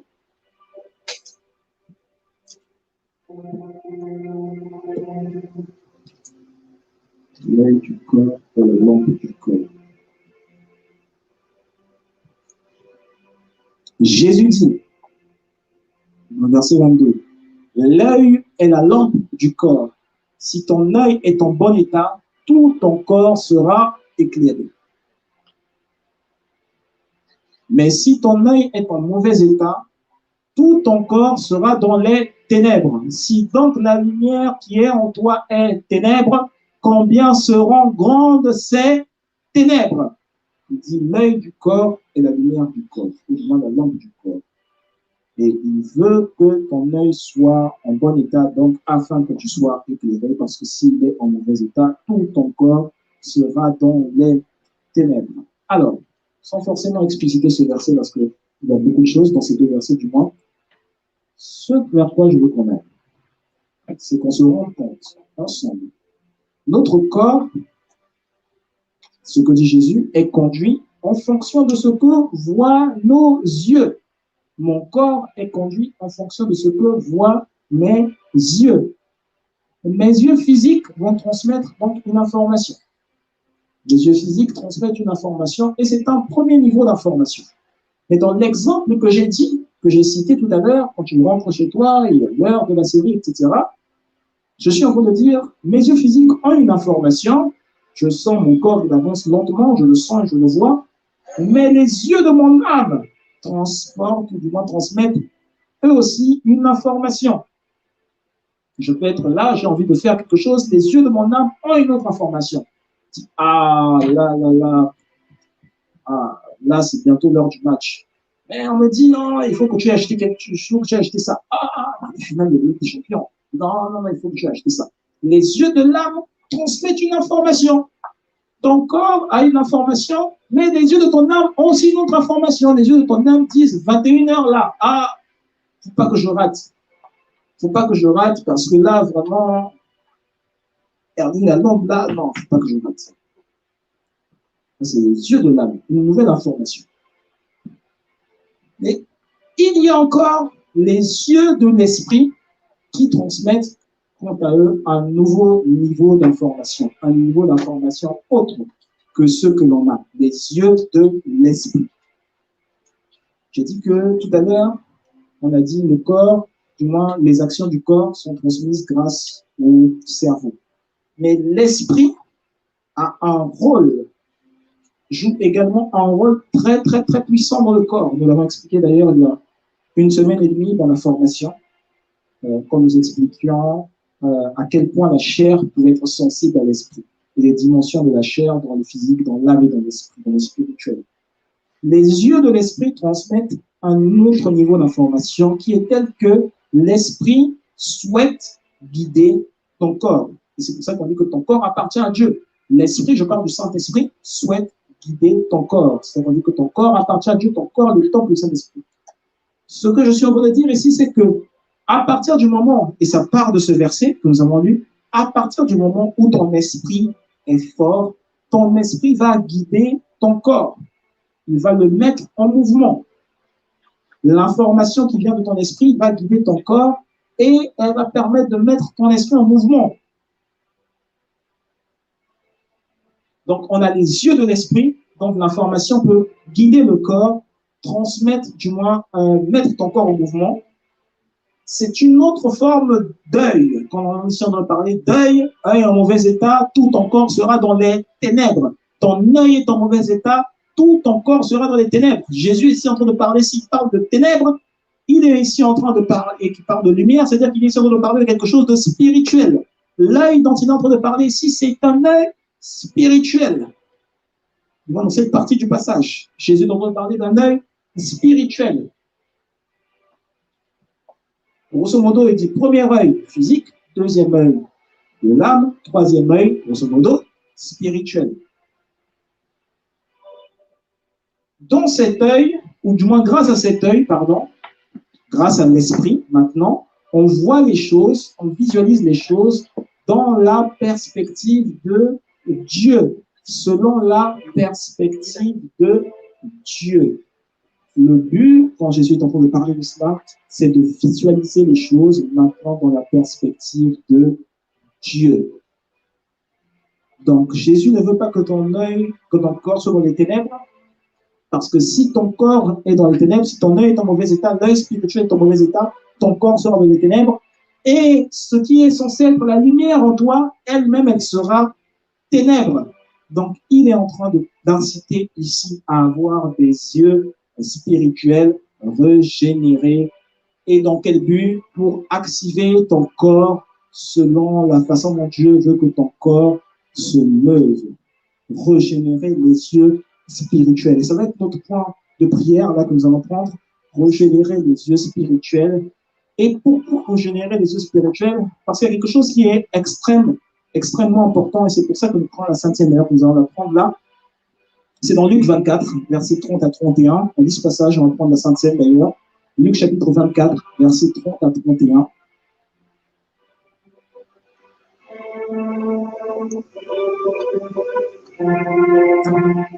Luc chapitre 24, versets 30 à 31.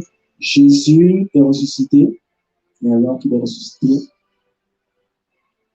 il voit donc les disciples qui ne le reconnaissent pas, et il marche avec eux, il parle avec eux, ses disciples ne le reconnaissent toujours pas. Et alors qu'il fait nuit, Jésus poursuit son chemin, ses disciples lui disent non, la nuit est tombée, viens avec nous, installe-toi avec nous, mange, partage un souper avec nous. Partage un souper avec nous. Et la Bible dit, pendant qu'il était avec eux, il prit le pain, la Sainte Seine. Et après avoir rendu grâce, il le rompit et le leur donna. Et alors qu'il le leur donne, il est écrit, leurs yeux s'ouvrirent et ils le reconnurent. Au moment où Jésus donne le pain, leurs yeux s'ouvrent et ils le reconnaissent. La Sainte Seine servait donc à ouvrir les yeux. Ouvrir les yeux spirituels. Et ils reconnaissent Jésus. Mais tout de suite, il disparut de devant eux. Donc les yeux spirituels étaient ouverts, et parce que les yeux spirituels étaient ouverts, ils se sont aussi rendus compte que Jésus, dans son corps spirituel, pouvait maintenant disparaître devant eux. Il pouvait maintenant se téléporter devant eux. Donc toutes ces choses que nous avons dit sur le corps spirituel, rappelez-vous, autour de la fin avril, début juin, ces choses que nous avons dit sur le corps spirituel, ces choses arrivent à partir du moment où, du moins, nous nous rendons compte qu'elles arrivent à partir du moment où nous avons nous-mêmes nos yeux spirituels ouverts. Et Jésus est en train de parler de régénérer les yeux spirituels. Régénérer les yeux spirituels, c'est ce qui te permet de détecter la source, l'origine d'une maladie qui t'a été dite incurable, diagnostiquée par les médecins comme étant incurable. Donc, régénérer les yeux spirituels, c'est ce qui te permet de discerner la source et de traiter la maladie. Ça veut dire que si ça a un lien génétique, il n'est pas dit que toute maladie génétique ne peut pas être traitée. Si ça a un lien génétique, quand tu détectes la source, on sait maintenant comment la traiter. Régénérer les yeux spirituels, c'est ce qui te permet de trouver la source, l'origine d'un problème et agir derrière. Le diable combat énormément les personnes qui ont des yeux spirituels ouverts. Parce qu'il sait que ces personnes-là, elles sont plus fortes que des agents secrets, plus fortes que les agents de la CIA. Les personnes qui ont les yeux spirituels ouverts, même dans les gouvernements aux États-Unis, on utilise ce type de personnes. Il y a une pièce à la Maison Blanche où on appelle des gens, on les fait dormir. Et alors qu'on les fait dormir, pendant qu'ils dorment, ils rêvent. Et quand ils se réveillent, ils savent dire d'ailleurs maintenant au gouvernement, au président, voici comment il faut orienter tel sujet. Voilà comment il faut aller dans tel sujet. Parce que ce sont des personnes qui ont des yeux spirituels ouverts. Quand même,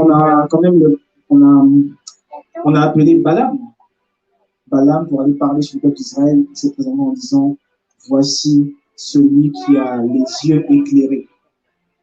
Celui qui a les yeux éclairés. On va se lever. Et on va disposer notre cœur, on va prendre ensemble le repas du Seigneur. Si le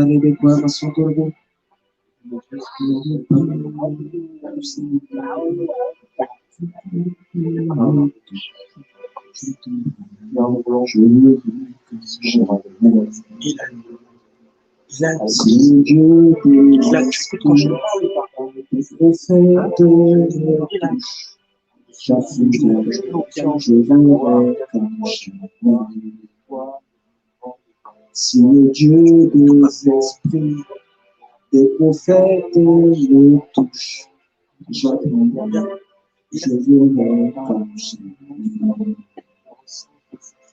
Si le Dieu des esprits, des prophètes me touche, j'attendrai, je verrai comme Jésus. Si le Dieu des esprits, des prophètes me touche, j'attendrai, je verrai comme Jésus. Si le Dieu des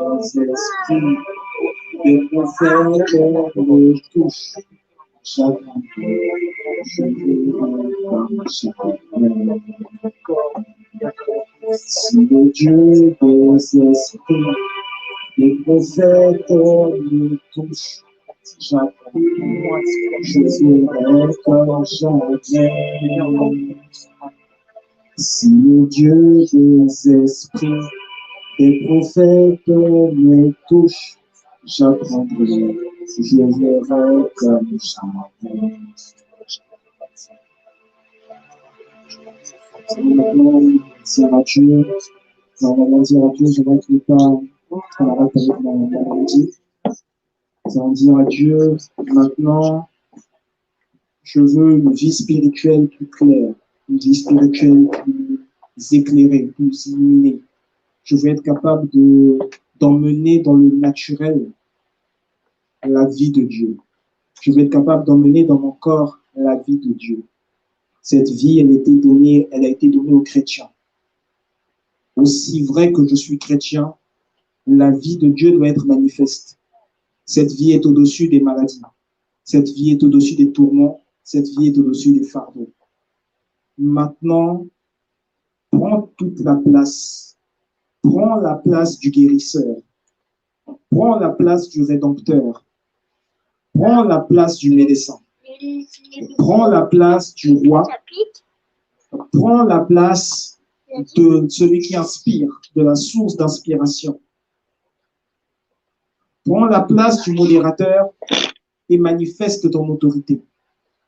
Manifeste ton autorité. Je veux une vie spirituelle éclairée. Je veux une vie spirituelle éclairée. Dans cette vie spirituelle, il doit y avoir la distinction. La distinction entre ceux qui te servent, ceux qui ne te servent pas, entre ceux qui t'appartiennent, ceux qui ne t'appartiennent pas. Je veux une vie spirituelle éclairée. Je veux une vie spirituelle éclairée. C'est ce que je t'invite maintenant à dire à Dieu. Pendant que tu es en train de parler à ton Père Céleste, cette vie spirituelle éclairée rend manifeste différentes actions. Elle rend manifeste différentes actions. Ne te sens pas, et il y a une personne qui s'est sentie comme telle il y a très très peu, c'est-à-dire, je vois un délai de entre 2 à 3 semaines, c'est-à-dire que dans la nuit, tu t'es senti comme atrophié. Tu as eu le sentiment que c'était une attaque spirituelle. Tu t'es senti comme atrophié, étouffé. À un certain moment, ça a comme été difficile, parce qu'il y avait ton esprit est tellement développé que ton corps spirituel se confond à ton corps physique et tu as senti une pression dans notre corps spirituel. Maintenant, nous allons dire à Dieu, je veux que mon esprit devienne un grand esprit. Mon esprit doit devenir un grand esprit. Mon esprit doit devenir un grand esprit, capable d'éclairer mon corps physique, capable de le dimensionner au niveau de Dieu, capable de dimensionner mon corps physique dans la capacité de Dieu, capable de le dimensionner dans la faisabilité de Dieu. Mon esprit doit devenir un grand esprit. Mon esprit doit devenir un grand esprit. Je veux que mon esprit soit un grand esprit. Je veux que mon esprit soit un grand esprit. Tu pries avec moi, tu pries avec moi, tu pries avec moi. Je veux que mon esprit soit un grand esprit. Je veux que mon esprit soit un grand esprit. Lorsque mon esprit est un grand esprit, la timidité n'est plus mon partage. Lorsque mon esprit est un grand esprit, je ne vis plus selon les critères du monde. Lorsque mon esprit est un grand esprit, je vis selon la majesté divine. Et les maux qu'il y avait dans le corps, aujourd'hui, je m'en sépare. Parce que mon esprit est un grand esprit. Parce que mon esprit est un grand esprit. Parce que mon esprit est un grand esprit.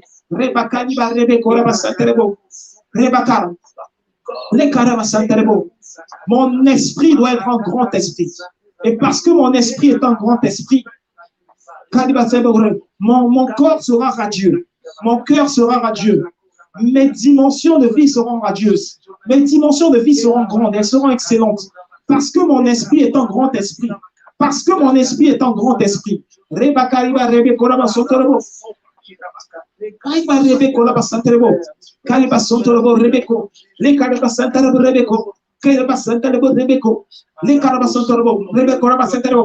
tu vas dire maintenant, j'élève mon esprit au-dessus de la pauvreté. J'élève mon esprit au-dessus de la sorcellerie. J'élève mon esprit au-dessus de la maladie. J'élève mon esprit au-dessus des oppressions. J'élève mon esprit au-dessus des condamnations de famille. J'élève mon esprit au-dessus de la pauvreté. J'élève mon esprit au-dessus de la maladie. J'élève mon esprit au-dessus de la distraction. J'élève mon esprit au-dessus du manque. J'élève mon esprit au-dessus du manque d'argent. J'élève mon esprit au-dessus du manque, du manque de faisabilité. J'élève mon esprit au-dessus de la solitude. J'élève mon esprit au-dessus de l'incompréhension. J'élève mon esprit. Mon esprit reçoit un nouveau niveau de force, un nouveau niveau de vigueur, un nouveau niveau de paix. Mon esprit reçoit un nouveau niveau, une nouvelle dimension. J'élève mon esprit. J'élève mon esprit. J'élève mon esprit. J'élève mon esprit. Pour moi-même qui ai du mal à prier, maintenant j'élève mon esprit. Pour moi qui ai du mal à prier, j'élève mon esprit. Pour moi qui ne sais pas, des fois je m'assois, je ne sais pas quoi dire. Je sais que j'ai un besoin, mais je ne sais pas comment le formuler à Dieu. Je ne sais pas comment le dire à Dieu. Maintenant j'élève mon esprit au-dessus. J'élève mon esprit au-dessus du manque pour que ces besoins maintenant soient bien formulés. J'élève mon esprit au-dessus du manque. J'élève mon esprit au-dessus de la pauvreté. J'élève mon esprit au-dessus du manque, au-dessus de la honte. Je lève mon esprit au-dessus du manque, au-dessus de la convoitise. Je lève mon esprit au-dessus de l'oppression. Je lève mon esprit. Reba Kaliba Rebeko, Reba Karaba Sotorbo, Reba Kaliba Rebeko, Raba Senterbo, Kaliba Raba Korabe, Raba Karaba Sotorbo, Kaliba Rebeko, Raba Santerbo Rebeko. Je lève mon esprit. Reba Kaliba Rebeko, Raba Sotorbo, Rebeko, Raba Yabaka, Dikarbo Sotorbo Rebeko. Les Kaliba Rebeko, Raba Santerbo. Je lève mon esprit au-dessus du monde. Je lève mon esprit au-dessus du monde. Dans le nom puissant de Jésus-Christ, Kaliba Rebeko, Raba Senterbo, Kabo Sotorbo Rebeko, Raba Senterbo, Raba Sotorbo. Je déclare et je décrète maintenant que dans le nom puissant de Jésus-Christ, ce pain que vous tenez et qui est devenu maintenant le corps du Christ, ce pain maintenant guérit de toute maladie. Ce pain guérit de toute maladie. Parce que vous êtes membre, votre corps est membre du corps du Christ. Ce pain maintenant manifeste les vertus du corps du Christ. À partir du moment où le coude de Christ est en bon état, en bonne santé, votre coude ne sera plus souffrant. À partir du moment où le dos du Christ est en bon état, en bonne santé, ton dos ne sera plus souffrant. À partir du moment où la bouche du Christ est en bon état, en bonne santé, tu vas être guéri des maux et des douleurs à ce niveau. À partir du moment où même les dents du Christ sont en bon état, en bonne santé, tu vas être guéri des douleurs de la gêne à ce niveau. À partir du moment où les oreilles du Christ sont en bon état, en bonne santé, tu vas être guéri maintenant des mauvaises sensations à ce niveau.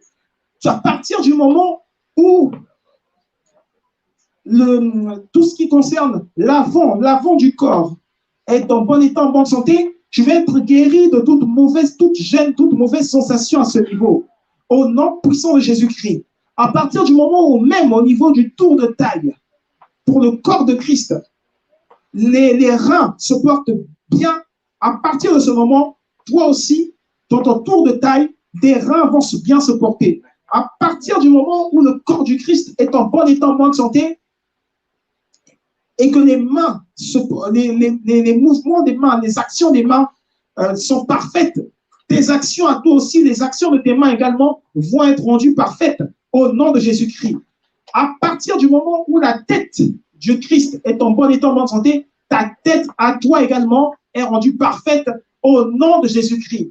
Je déclare, je décrète maintenant, par votre connexion au corps du Christ, ce pain maintenant que vous mangez apporte consolation, apporte guérison, apporte résurrection. Maintenant, vos jambes, avec vos jambes, et là où il y avait le problème au niveau des jambes, ce problème maintenant est résolu au nom de Jésus-Christ. Ce problème est résolu au nom de Jésus-Christ. Et ce n'est pas juste une guérison physique qui est apportée, c'est une guérison également dans tout type de recherche.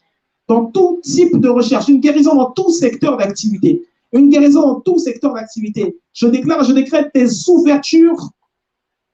Je vois le sud de l'île de France. Donc, en dessous de Paris, je vois le sud de l'île de France. Donc, des zones où il y a comme le RER-C, c'est pas très loin du RER-C en tout cas. Je vois des ouvertures. Et je vois des logements par là-bas. Et je vois aussi un petit peu vers le nord-est. Vers le nord-est. Je vois des ouvertures, je vois des logements là-bas. Je vois et un logement, je vois et une école et un logement. Et une école et un logement. Et je déclare et je décrète, ce que ça me fait voir, en tout cas c'est un mot qui me fait voir, c'est guérison. Il y a deux mots, guérison, consolation. Et je déclare et je décrète, là où ça avait été lent, aujourd'hui le délai est raccourci. Aujourd'hui le délai est raccourci à l'extrême. Raccourci à l'extrême. Là où ça avait été lent, le délai est raccourci à l'extrême au nom de Jésus-Christ. Et là où dans ton cœur, il y avait, c'est pas exactement des palpitations, mais c'est véritablement une maladie. Et là où il y avait des choses qui concernaient, qui traînaient au niveau des branches, maintenant, dans le nom puissant de Jésus-Christ, la main du Seigneur est en train de s'étendre et tu reçois ta visitation. La visitation divine, tu la reçois. La visitation de la guérison, tu la reçois. Et dans le nom puissant de Jésus-Christ, le Seigneur guérit maintenant des arthrites arthrite, arthrite, arthrite, arthrite, arthrite, arthrite, arthrose, le Seigneur guérit de cela dans le nom puissant de Jésus-Christ. Dans le nom puissant de Jésus-Christ, les os du corps sont solidifiés et sont liquéfiés maintenant. C'est-à-dire qu'il y a l'énergie, le sang circule maintenant de façon normale par la puissance du sang de Jésus-Christ. Et maintenant, en étant connectés au corps du Christ, nous déclarons et décrétons visitation divine, visitation de guérison dans le nom puissant de Jésus. Nous prenons ensemble le corps du Christ.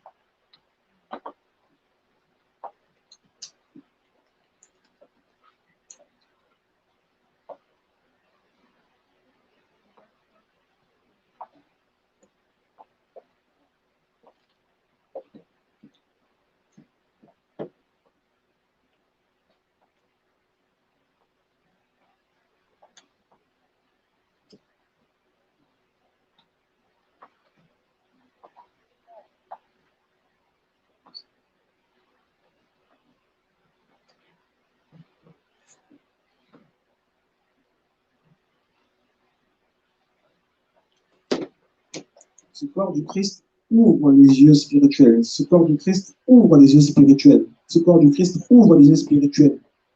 Il guérit spirituellement de toute influence démoniaque. Il guérit spirituellement de toute influence démoniaque. Il guérit spirituellement de toute influence démoniaque. Toute influence démoniaque. Là, il y avait eu des contusions dans le corps. Il guérit spirituellement de toute lésure et toute blessure dans le corps. Donc, il y avait des contusions. Il guérit spirituellement de toute lésure et toute blessure dans le corps, dans le nom puissant de Jésus-Christ.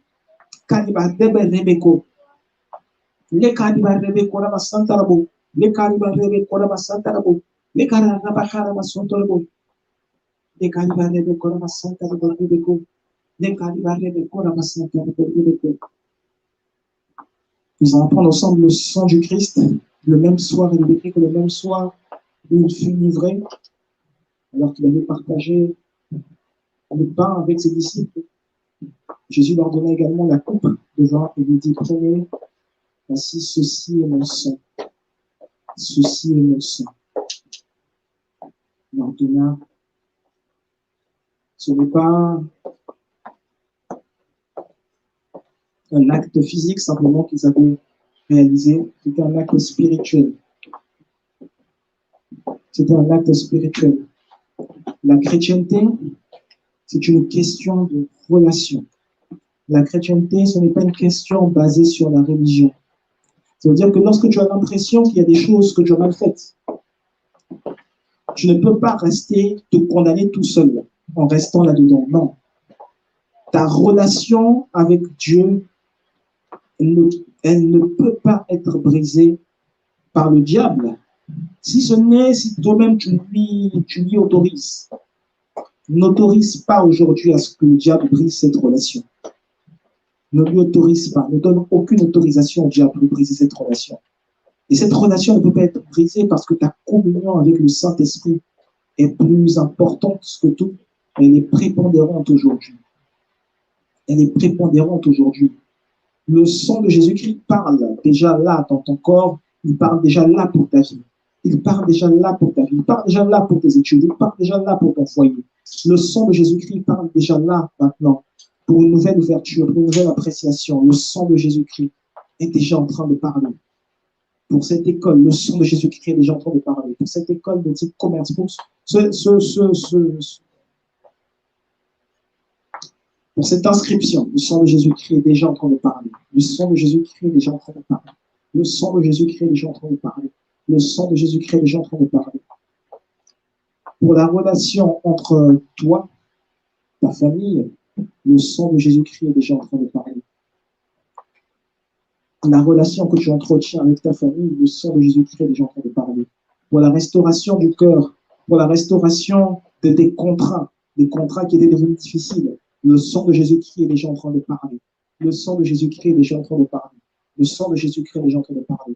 Pour la puissance, pour résister au péché, le sang de Jésus-Christ est déjà en train de parler. Le sang de Jésus-Christ est déjà en train de parler. Pour la confiance en soi, pour la validation de la confiance en soi, le sang de Jésus-Christ est déjà en train de parler. Dans le nom de Jésus-Christ, aujourd'hui, nous déclarons et nous décrétons maintenant. Parce que le sang de Jésus parle plus fort que le sang d'Abel.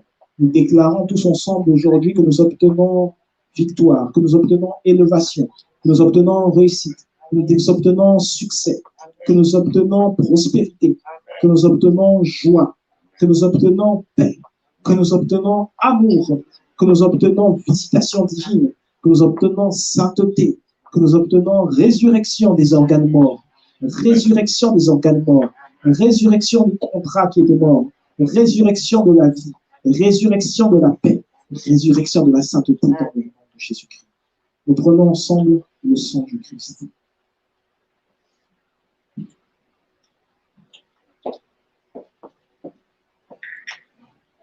Le nom puissant de Jésus-Christ. Seigneur, nous te glorifions pour la présence de tes anges, nous te glorifions pour la présence de ton Esprit Saint, nous te glorifions pour la présence de ta main puissante qui était déversée, et pour la présence de tes anges de guérison, pour la présence de tes anges de conseil, pour la présence de tes anges de consolation. Nous te prions, Seigneur, et nous te remercions de ce que tu étends ta main, de ce que tu manifestes de ta présence, de ce que tu étends ta main. Merci d'agir comme étant un avocat par ton esprit. Merci d'agir comme étant un intercesseur par toi-même. Merci d'agir comme étant un père par toi-même. Merci d'agir de façon à nous couvrir, de façon à nous couvrir. Merci d'être notre roi. Merci d'être notre Seigneur. Merci d'être notre guide. Merci d'être notre appui. Merci parce que aujourd'hui, là où le diable avait prévu une tempête dans notre vie, aujourd'hui, nous sortons de ce culte en étant totalement vivifiés et en n'ayant aucune forme, aucune marque de tempête. Non, non, non. Le diable n'aura jamais d'accès, aucun accès dans notre vie. Aucun accès dans notre vie. Ni demain, ni après-demain, le diable n'en aura aucun. Laisse que, Seigneur, ta main toute puissante résonne encore en nous et que ta gloire, Seigneur, soit répandue dans tout ce que nous faisons, dans qui nous sommes, notre manière d'être, notre manière de penser, que tu transmettes, que tu étendes en nous, que tu transmettes la foi, l'espérance, l'amour, parce que de toutes ces choses, celle qui demeure, c'est l'amour, celle qui nous rend spirituels, c'est l'amour, que cet amour soit tellement engendré dans notre corps, que tu manifestes encore cet amour aujourd'hui. C'est par tes meurtrissures que tes enfants ici sont guéris. C'est par tes meurtrissures que tes enfants ici sont guéris. Aujourd'hui, maintenant, les taux élevés d'organes dans le sang, les taux élevés de molécules dans le sang, ceux qui transmettaient les maladies du sang, ces taux élevés maintenant sont rabaissés, ils sont rabaissés, ils sont rabaissés dans le nom puissant de Jésus-Christ. Les taux élevés d'éléments chimiques qui transmettaient des maladies cardiaques, maintenant ils sont rabaissés, ils sont rabaissés, ils sont rabaissés dans le nom puissant de Jésus-Christ. Les taux élevés maintenant de molécules qui emmenaient des migraines sans fin, maintenant ces taux sont rabaissés, ils sont rabaissés, ils sont rabaissés, ils sont rabaissés dans le nom de Jésus-Christ. Les taux également des éléments chimiques qui ont mené de la déconcentration, de la défocalisation, maintenant ces taux disparaissent, ils changent dans le nom puissant de Jésus-Christ. Le Saint-Esprit nous garde, le Saint-Esprit aide à avoir le focus sur ce qui est nécessaire et ce qui est important. Le Christ est important et le Christ dans sa globalité veut que nous prospérions à tous égards et que nous soyons en bonne santé comme prospère l'état de notre âme dans le nom puissant de Jésus-Christ. Seigneur, nous te rendons toute la gloire et tout l'honneur. Seigneur, agrée, Seigneur, nos offrandes et nos dîmes que nous te donnons, que nous t'adressons. Reçois-les favorablement, qu'elles sont l'expression de notre gratitude, l'expression de notre reconnaissance que nous t'adressons, que ces dîmes, que ces offrandes parlent pour toi, qu'elles servent à l'avancement de ton œuvre et que nous soyons tous et toutes remplis, visités par Dieu et couverts par ton onction, couverts par ta présence, couverts par l'huile sainte qui vient du trône de Dieu, l'huile sainte qui vient de la foi, de la manifestation de la justice, que nous soyons encore une fois visités par toi, inspirés par toi, conquis par toi, encouragés par toi et propulsés par toi, par ces offrandes qui représentent aujourd'hui notre foi dans le fait que tu as agi et dans le fait que tu agis encore tous les jours de notre vie. Dans le nom de Jésus-Christ, nous allons ainsi prier. Amen. Amen. Amen. Amen. Amen.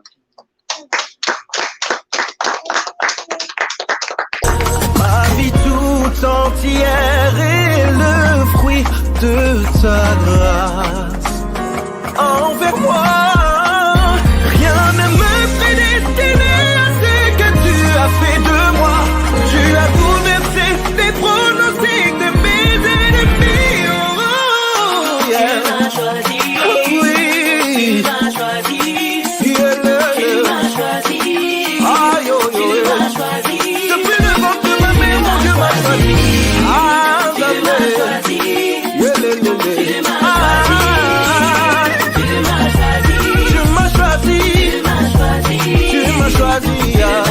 tu n'as pas consulté les hommes pour le faire, mon Dieu m'a choisi. Mon statut a changé. Mon statut a changé. Oh, oui, l'Éternel m'a choisi. Le débat m'a vomi. À la table du roi, je suis assis. J'avais la paix, si oh merci. L'Éternel m'a choisi. Le débat m'a vomi. À la table du roi, je suis assis. T'avais la paix, si oh merci. N'apprécie ma tono. La bobité n'apprécie ma tono. Reconnaissant la nyoso na zanango. Et aussi d'ailleurs, Yeshua, merci. Ma vie toute entière est le fruit de ta grâce. Envers moi, rien ne me prédestiné à ce que tu as fait de moi. Tu as bouleversé. Amen, amen, amen, amen. Est-ce qu'on peut ensemble célébrer le nom du Seigneur?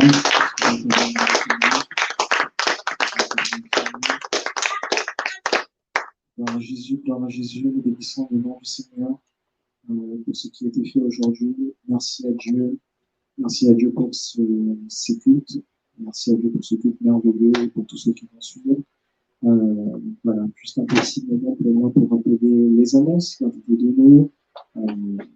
Donc ce soir, en zone prophétique, pour ceux qui sont à distance, qui vont entendre Dieu, nous avons eu notre culte ce matin et nous allons poursuivre ce mois-ci, évidemment, au sujet du culte ce matin, nous allons poursuivre ce mois-ci sur le grand thème général, tout ce que nous devons savoir sur le corps. C'est le grand thème général de ce mois-ci. Le mois prochain, nous parlerons de l'âme et le mois d'après, nous parlerons de l'esprit. Même si, évidemment, on comprend qu'il y a des interactions entre tout chacun de ces éléments. C'est le thème général sur lequel nous allons poursuivre ce mois-ci. Donc cette semaine, comme d'habitude, mercredi, finance, 21h à 21h30, mercredi, finance, exclusivement sur YouTube.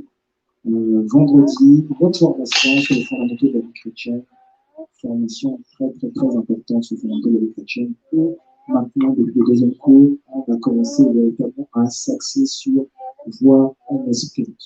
Voir en esprit. Une formation extrêmement importante, que j'ai reçue de Dieu.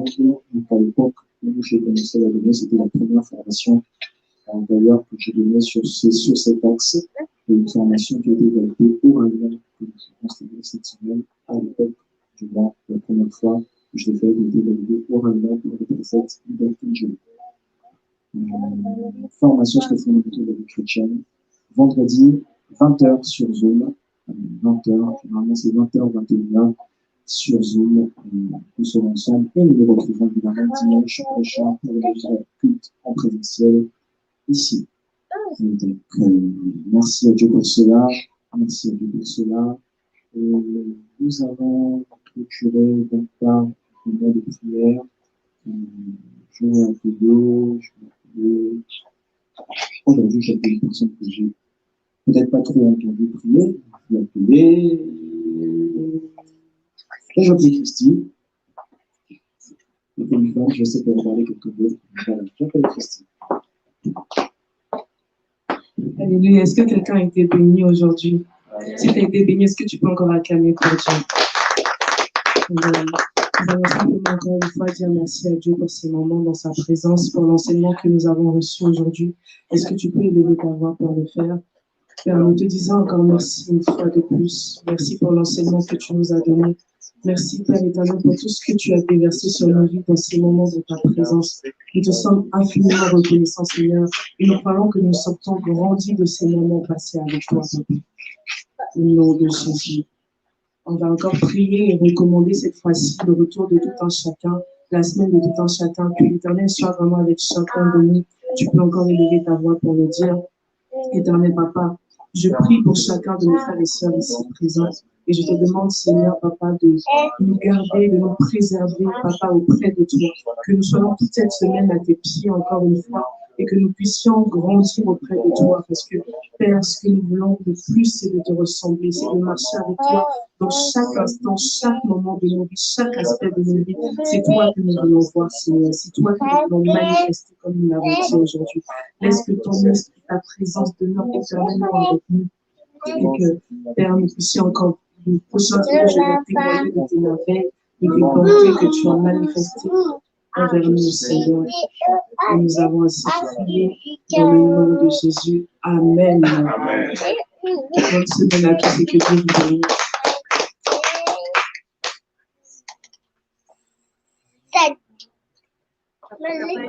Me